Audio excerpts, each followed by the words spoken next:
लगते होते नहीं। देखने में तो आँख एकदम ठीक है ठाक लगता है।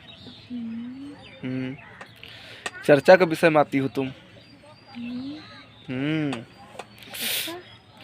हम तो यूट्यूब पर बराबर देखते हैं लोग। जानते हो किस नाम नाम से वीडियो डालता है? किससे?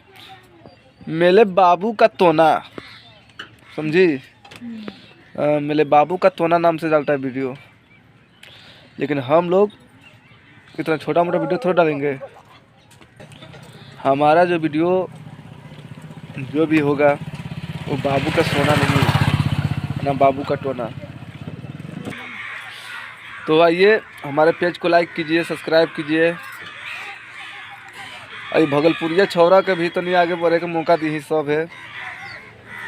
हाँ ना तो रउआ सब रह जाई बाबूए सोना में। हाँ अगर बाबू सोना से बाहर निकले के बा तो हमारे पेज पे आई। हमारे चैनल का नाम बा दिवाकर पंडित भागलपुर।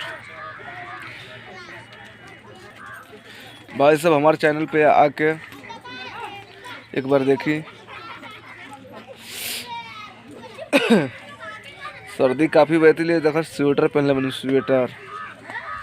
बाबू सोना के चक्कर में बीमार नहीं होके के चली।